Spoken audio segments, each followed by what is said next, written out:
कम कम 9 करोड़ मुनि राजों की।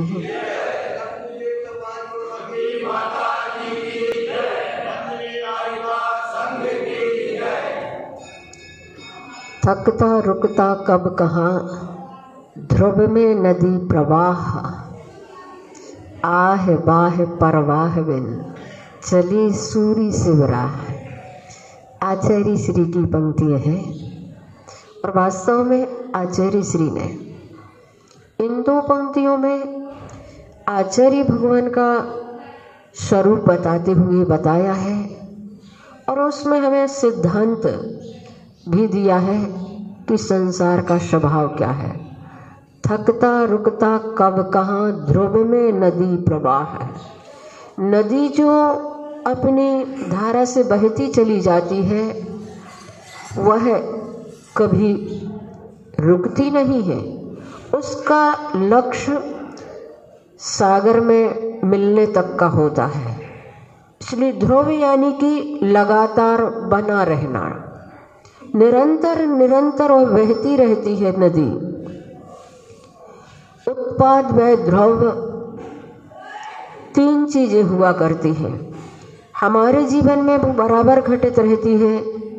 उत्पाद यानी कि नई पर्याय का उत्पन्न होना, व्यय यानी कि पुरानी पर्याय का मिट जाना, ध्रुव जो जीव तत्व है उसका बराबर बना रहना।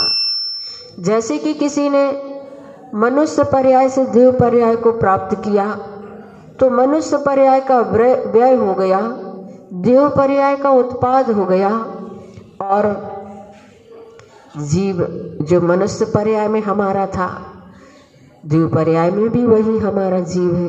जीव द्रव्य परिवर्तित नहीं होता है, वह तो ज्यों का त्यों बना है। ध्रुव में नदी प्रवाह है और फिर आह वाह परवाह विन। आचार्य परमेष्टि के विशेषण दिए हैं। किसी प्रकार की आह यानी कि उनके मन में कराह नहीं होती, पीड़ा नहीं होती है।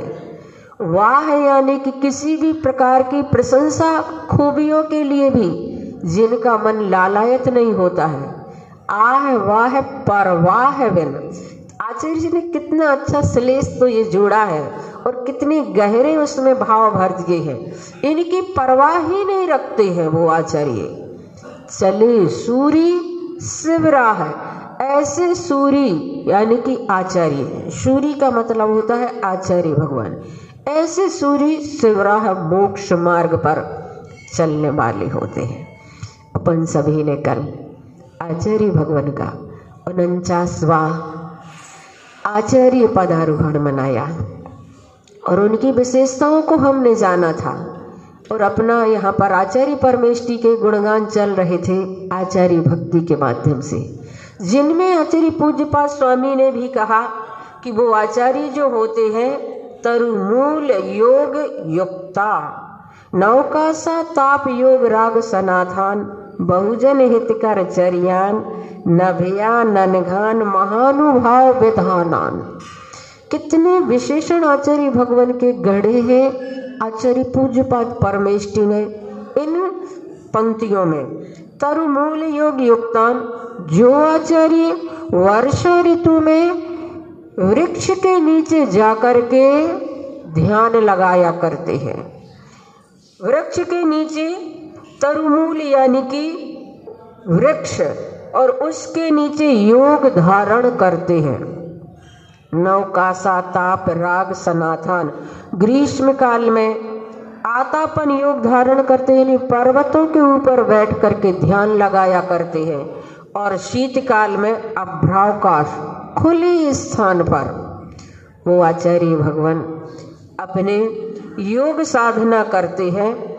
और बहुजन हितकर चरियान, कितना बढ़िया विशेषण दिया है। जैसे अरहंत परमेष्टि का विशेषण होता है कि जो सर्वज्ञ होते हैं, हितोपदेशी होते हैं, वीतरागी होते हैं।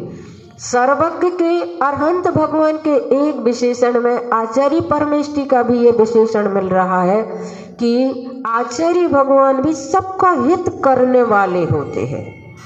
उनके जीवन में अपना कोई शत्रु नहीं होता उनका, सबका भला करने वाले होते हैं, सबका अच्छा करने वाले होते हैं, सबका कुशल क्षेम करने वाले होते हैं।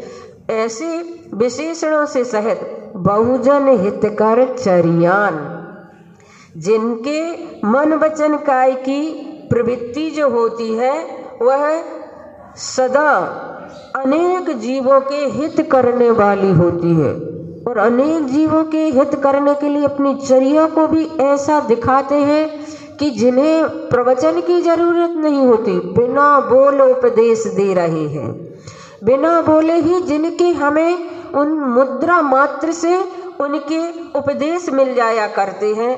ऐसे आचार्य भगवान हम सबके लिए 7 प्रकार के भय से रहित अभयान, भय से रहित अनघान, जो सब तरह के पापों से भी रहित होते हैं, जिन्होंने 5 पापों का त्याग कर दिया है, महानुभाव विधानान, जो प्रबल पुण्य के उदय से जिनका प्रभाव सब तरह फैला होता है, पूरे विशेषण आचार्य भगवान से मिल रहे हैं। जिन आचार्य का प्रबल पुण्य कर्म का उदय होता है और उनके नाम मात्र से लोगों के हृदय में श्रद्धा बलवती बन जाती है, इनका ऐसा तीव्र पुण्य कर्म का उदय, आचार्य श्री का नाम मात्र लेने से भी लोगों को बहुत अच्छा अनुभव होता है, उनकी श्रद्धा कई गुनी बढ़ जाती है धर्म के प्रति।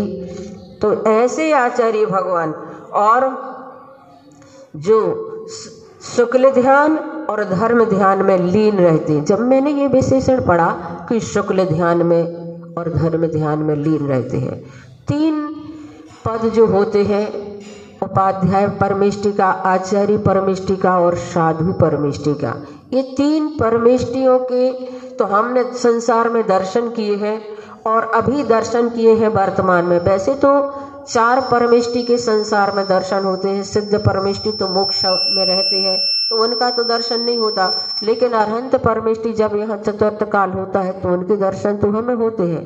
पर 3 पद वाले आचार्य परमेष्टि की भी धर्म ध्यान और शुक्ल ध्यान, धर्म ध्यान तो 7वें गुण स्थान तक होता है तो ठीक है, लेकिन शुक्ल ध्यान 8वें गुण स्थान से कोई आचार्य मानते हैं, कोई आचार्य 11वें गुण स्थान से मानते हैं। तो मुझे ये लगा कि मतलब आचार्य पद के साथ 11वें गुण स्थान तक भी रह सकते हैं, जब इसमें ये विशेषण पढ़ा कि वो आचार्य भगवान धर्म ध्यान और शुक्ल ध्यान से सहित होते हैं।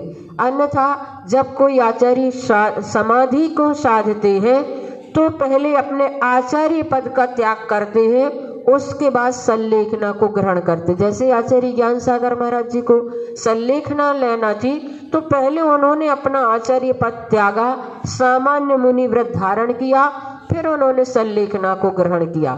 तो आचार्य पद के साथ ऐसे शुक्ल ध्यान से भी सहित आचार्य परमेष्टि होते हैं, और हम सभी का सौभाग्य है कि ऐसे आचार्य परमेष्टि हमें मिले जो हमें मोक्ष मार्ग पर चला रहे हैं। अन्यथा अगर उनके अंदर इस प्रकार की चर्या न होती तो हमारा जीवन तो वैसा हो जाता जैसे कि मैंने पढ़ा कि एक मरीज डॉक्टर के पास पहुंचा, उसकी एक आंख खराब हो गई थी, तो आई स्पेशलिस्ट के पास हो गया और डॉक्टर ने उससे पूछा, कहो क्या बात है, क्या बीमारी है तुम्हें?